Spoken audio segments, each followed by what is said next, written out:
श्री राम ज्योतिष India YouTube channel में सभी ज्योतिष प्रेमियों का स्वागत है। आज की कक्षा एक विशिष्ट विषय के ऊपर है। एक महिला जन्म चक्र में, एक महिला जातक की जन्म कुंडली में कुछ ऐसे विचित्र योग बन जाते हैं जो उसके जीवन को अच्छे योग होने के बाद भी या लग्नेश के बलवान होने के बाद भी एक श्रापित जीवन जीने को मजबूर कर देते हैं। देश काल पात्र के अनुसार, उसके गृह योगों के अनुसार उसे अपने जीवन में, अपने वैवाहिक क्षेत्र में, अपने कर्म क्षेत्र में और अपने धार्मिक क्षेत्र में विशेष सफलता नहीं मिल पाती और उसे अपने जीवन को प्राप्त करने के लिए या जीवन के सुखों को प्राप्त करने के लिए अनैतिक और अनुचित मार्गों का अनुसरण करना पड़ जाता है और एक श्रापित जीवन जीने की बाध्यता उसके जीवन में प्रकट हो जाती है। आज ऐसी एक जन्मपत्री पर विचार करेंगे। तो पहले देखेंगे उन योगों को जो ज्योतिषीय योग और अनुभव सिद्ध योग ऐसे बताए जाते हैं कि जिनके आधार पर किसी का जीवन बहुत ही कठिन हो जाता है और उसे पारिवारिक, भौतिक, धार्मिक, कार्मिक और वैवाहिक किसी भी प्रकार का सुख बहुत अच्छे से नहीं मिल पाता है। तो पहले उन विचित्र योगों को देखते हैं और फिर उस जन्म पत्रिका पर विचार करते हैं कि किस प्रकार से बहुत अधिक योग उस जन्म पत्रिका में प्रकट होते हैं जो उसको एक अच्छे सुखी जीवन से वंचित कर देते हैं। ज्योतिष ग्रंथों में बताया गया है कि लग्न या चंद्रमा यदि बुध की राशि में हो और उसका तृतीयांश स्वामी शनि हो तो महिला का पति कापुरुष होता है और अपने पति से उसे वैवाहिक जीवन का संतोषजनक सुख प्राप्त नहीं होता है। इसी प्रकार से लग्न या चंद्रमा का राशि स्वामी यदि शनि हो और उसका तृतीयांश स्वामी भी शनि हो तो महिला अपने पति से इतर अन्य नीच पुरुषों में अनुरक्ति रखती है। ये ज्योतिषीय योग हैं। कोई भी व्यक्ति इसको अपने ऊपर ना लें क्योंकि योग भंग भी होते हैं। इसके अलावा केंद्र में यदि शुक्र विशेषकर चतुर्थ या दशम भाव में नीच राशि का होकर बैठे, अस्त होकर बैठे या पाप ग्रह के साथ राहु केतु के अक्ष पर होकर बैठे और उससे भी चतुर्थ या अष्टम में कोई बलवान या नीच राशि का या वक्री होकर पाप ग्रह विराजमान होता है तो भी ऐसी महिला जातक का वैवाहिक सुख वैधव्य के कारण, विवाद के कारण या विवाद या वियोग के कारण अवश्य ही प्रभावित होता है और उसे वैवाहिक सुख से वंचित होना पड़ता है। पुनः विवाह के योग हो सकते हैं लेकिन प्रथम विवाह में निश्चित रूप से उसे बाधाएं आती हैं। इसके अलावा हमें देखना चाहिए कि जो नवम और पंचम के स्वामी हैं, छठे और आठवें के स्वामी हैं और 12वें भाव के स्वामी हैं, इनका विचार अवश्य करना चाहिए। ये यदि नीच राशि में हों, अस्त हों, राहु केतु के अक्ष पर हों और अपने स्वामियों से, अपनी राशि स्वामियों से भी केंद्र में विराजमान हों तो भी इन स्थितियों को बल मिलता है जो योग ऊपर बताई गई हैं।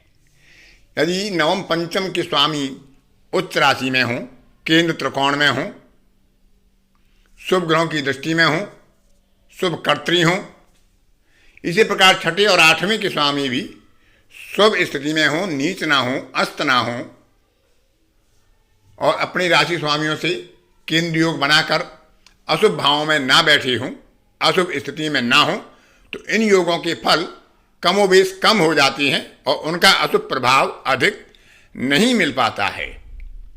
इसके अलावा कुछ अन्य योग आगे देखते हैं कि उनका किसी महिला जातक के जीवन पर किस प्रकार से प्रभाव पड़ता है। जन्म चक्र के लग्नेश और सप्तमेश नवांश कुंडली में यदि समसप्तक होकर बैठे हों और नीच नवांश में या शत्रु नवांश में हों और उन दोनों के जो नवांश पति हैं वो भी जन्म चक्र में नीच हों, अपनी नीच राशि में हों या अस्त हों या पाप ग्रह के साथ राहु केतु के अक्ष पर हों ऐसे योग और प्रबल बन जाते हैं कि महिला जातक को वैवाहिक सुख में बाधाएं आती हैं। इसी प्रकार से उपपद लगन का स्वामी नीच राशि में हो या नीच नवांश में हो। इसी प्रकार से दारा कारक जो सबसे कम अंशों का ग्रह होता है वह नीच राशि में हो, नीच नवांश में हो। और दारा कारक नवांश से जन्म चक्र में उसको स्थापित करें और या नवांश में भी देखें तो केंद्र में नीच ग्रह या दारा कारक नवांश और उससे सप्तम नवांश के स्वामी नीच राशि में हों, अस्त स्थिति में हों, पाप युति में हों तो भी वैवाहिक जीवन नष्ट प्रायः हो जाता है, उसका सुख नहीं मिल पाता है। और विशेषकर जो पिछले योग बताए गए हैं वो बन रहे हों और उनके बाद ये योग भी यदि बनते हैं तो निश्चित रूप से वैवाहिक सुख में बाधाएं आती हैं और विवाह का सुख नहीं मिल पाता है। सप्तम भाव का जो स्वामी है वह नीच राशि में हो, अस्त होकर बैठा हो, पाप कर्त्री होकर बैठा हो, तृतीय के साथ तृतीय भाव में बैठा हो, खलयोग बनाता हुआ या नीच ग्रहों के मध्य में बैठा हो या पाप ग्रहों के मध्य में पाप कर्त्री होकर बैठा हो तो भी वैवाहिक सुख में बाधाएं आती हैं। क्योंकि जैमिनी मत से दारा कारक, सप्तम भाव का कारक शुक्र और सप्तम भाव का स्वामी और नवांश चक्र यदि सारे के सारे प्रभावित होते हैं तो महिला जातक को अपने जीवन में विवाह के सुख से वंचित रहना पड़ता है। उसमें भी छठे आठवीं के स्वामी और नवम पंचम के स्वामी भी यदि अशुभ स्थिति में हों, नीच राशि में हों, नीच नवांश में हों या पाप ग्रह के साथ हों, नीच कर्त्री हों, पाप कर्त्री हों, इस तरह अशुभ स्थिति में बैठे हों और उनसे चौथे आठवें बारहवें भाव में पाप ग्रह बैठे हों, क्रूर ग्रह बैठे हों तो भी निश्चित रूप से जातक या जातिका के जीवन में अनेकों राजयोग नष्ट हो जाते हैं। लग्नेश के बलवान होने पर भी वह अपनी राजयोगों का, नीच भंग राजयोगों का भी लाभ अच्छी तरह से नहीं उठा पाते हैं। उनका कर्म क्षेत्र, उनका धर्म क्षेत्र और उनका जीवन का समूचा क्षेत्र पूरी तरह से प्रभावित हो जाता है। तो आगे एक ऐसी जन्मपत्रिका पर विचार करते हैं जिसमें कम या अधिक ऐसे योग बन रहे हैं। मिथुन लगन की कुंडली जिसमें लग्न 6 अंश 28 कला पर है और चंद्रमा मकर राशि के होकर अष्टम भाव में 22 अंश 3 कला पर हैं। तो यहाँ पर अष्टम का चंद्रमा ही एक विशिष्ट योग बना देता है जिसके लिए कहते हैं कि अष्टमे चंद्रमा स्वामी सुखहीन हीना, कि अष्टम का चंद्रमा पति के सुख से हीन करता है, एक सामान्य योग है। इसके अलावा लगन राशि बुध की है और त्रसांश इसका शनि का है, चंद्र राशि भी शनि की है और त्रसांश भी उसका शनि का है। शुक्र और केतु से जो युति है वो नीच राशि में है, शुक्र की युति, और केतु के साथ है, नीच भंग हो रहा है, लग्नेश भी उसके साथ है। लेकिन राहु केतु के अक्ष पर शुक्र विराजमान है अपनी नीच राशि में और शुक्र से अष्टम में नीच राशि का वक्री शनि होने से वैवाहिक सुख को नष्ट करने के संकेत स्पष्ट दे देता है। अब जो अगले सिद्धांत हैं उनमें देखिए छठे और आठवें भाव के स्वामी दोनों नीच राशि में बैठे हैं।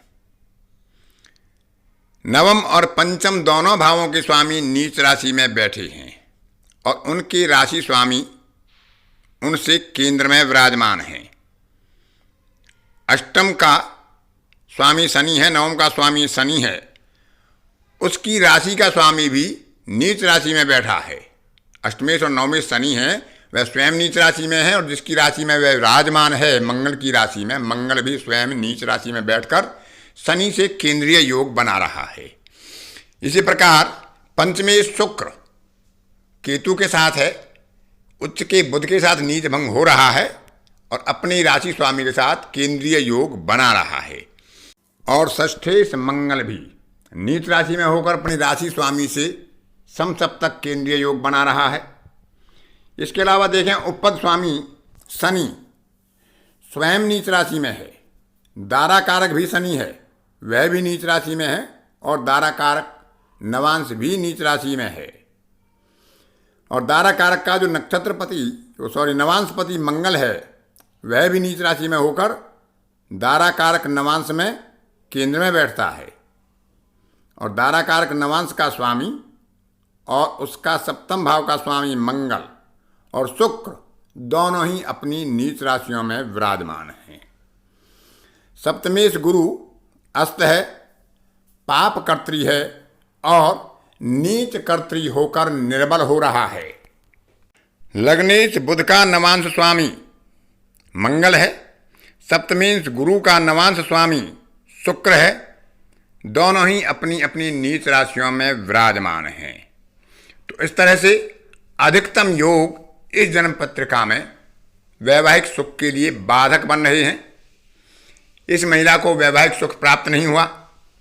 विवाह होने की तत्काल बाद इन्हें वियोग सहना पड़ा और मसाज आदि सेंटर में काम करने के बाद, ब्यूटी पार्लर आदि में काम करने के बाद इन्होंने अपनी आजीविका चलाई। तो इस प्रकार से अशुभ योग इनकी जिंदगी में प्रकट हुए।